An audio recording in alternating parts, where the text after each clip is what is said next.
A primeira leitura tem uma peculiaridade especial no que diz respeito ao egoísmo humano, porque nós vemos no livro dos Provérbios, que é todo ele feito de conselhos, de observações morais, de observações a respeito do relacionamento do humano, do homem com o homem, como um reflexo do relacionamento que deve existir entre o homem e Deus.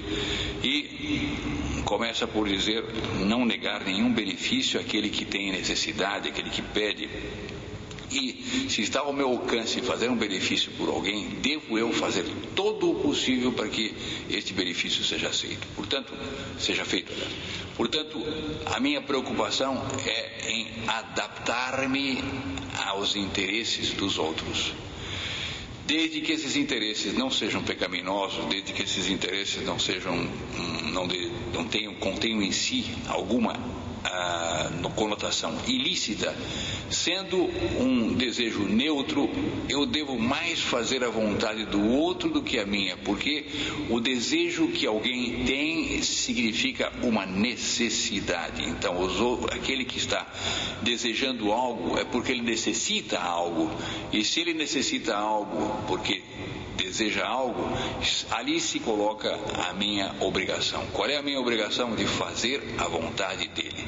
De maneira que é uma lei de perfeição fazer a vontade do outro acima da minha, naquelas coisas que são neutras.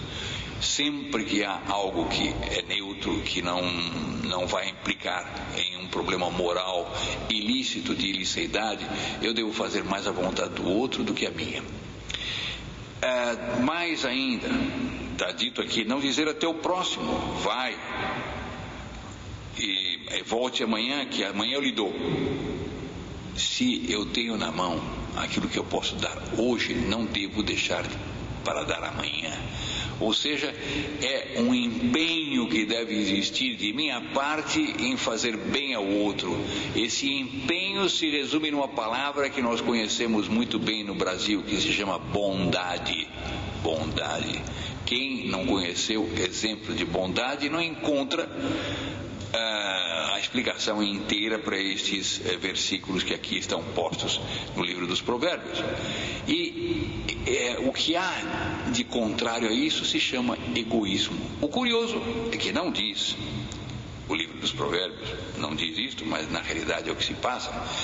Quanto mais eu me adapto a fazer a vontade do outro, para fazer bem ao outro e para mais atender à necessidade dele do que a minha, em algo que seja neutro, mais minha luz intelectual, mais minha luz intuitiva, porque eu sou chamado a ser cada vez mais um anjo.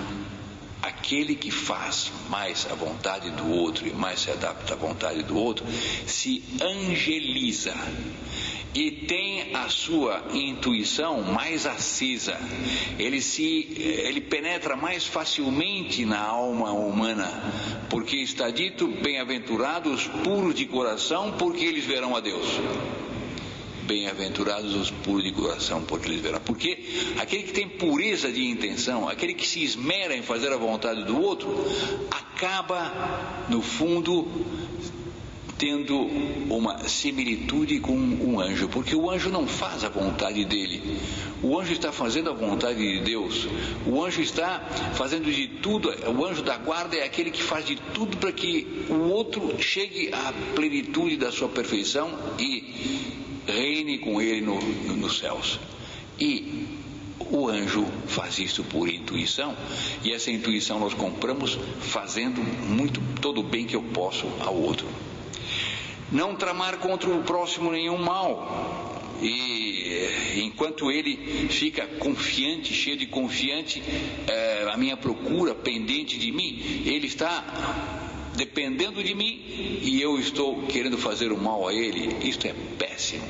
Isso entenebrece a inteligência, faz com que a inteligência se meta no meio das brumas, ela fica toda ela obumbrada, a inteligência tomada por escuridão, tomada por trevas, Por quê? Porque a pessoa perde inteiramente a capacidade de intuir, perde completamente a capacidade de penetrar na alma dos outros. Por quê? Porque fez muito mais o desejo de vingança, o desejo de ver o outro em má situação, do que fazer a vontade de Deus.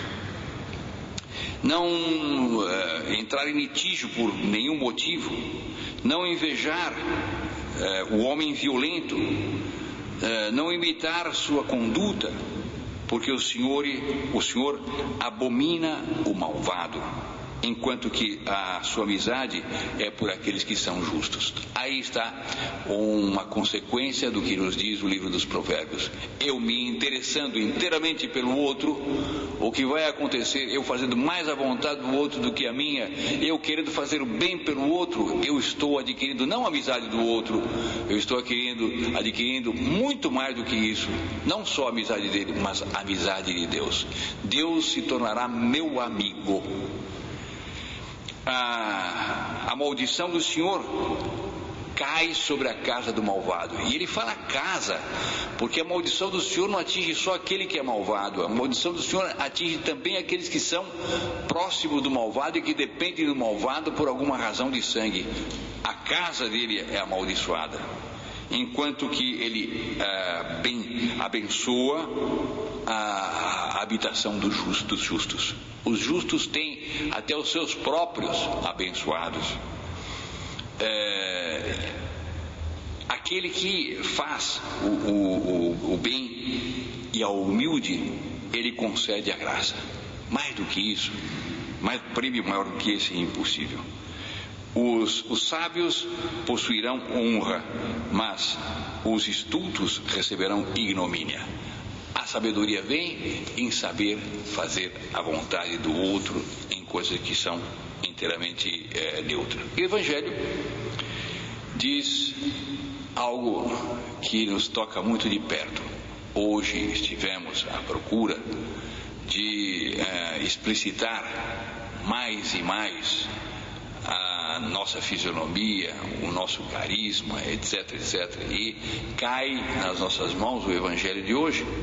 Ninguém acende uma lâmpada e a cobre com um alqueire e a põe debaixo do leito, debaixo da cama. Cobrir uma lâmpada não, precisa levar em consideração que naquele tempo não existia luz elétrica. A lâmpada é uma vela, a lâmpada aqui é uma lamparina, e então acende a lamparina e depois cobre a lamparina e enfia debaixo da cama. Só no hospício é que acontece isso, porque ninguém vai colocar a lâmpada que acendeu debaixo da cama, coberta ainda por um alqueire. Sempre a lâmpada acesa é, como diz Nosso Senhor, colocar num lampadário, para que aquele que entra no ambiente veja o ambiente iluminado. Tal será que alguém vai fazer uma ligação elétrica para colocar dentro de uma caixa fechada que ninguém vê e tapar a lâmpada e a ponto de ela não poder irradiar sua luz. Ora, os bens que eu recebo de Deus, estes bens são dados para mim individualmente, mas são dados em benefício dos outros. Então eu não posso ocultar os dons que Deus me dá, e sobretudo os dons que Deus me dá para fazer bem aos outros. Se eu recebo dons para fazer bem aos outros, eu devo mostrar esses dons, eu devo fazer esses dons serem conhecidos pelos outros. Nada que existe em segredo permanecerá em segredo. Tudo aquilo que existe em segredo em certo momento virá à luz, se não durante o tempo, no fim do mundo.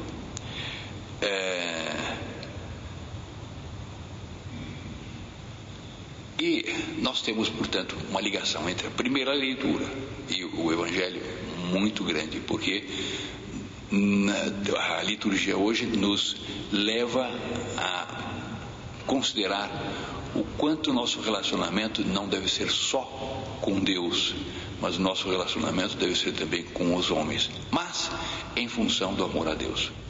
Caminhemos por aí. Louvado seja nosso Senhor Jesus Cristo.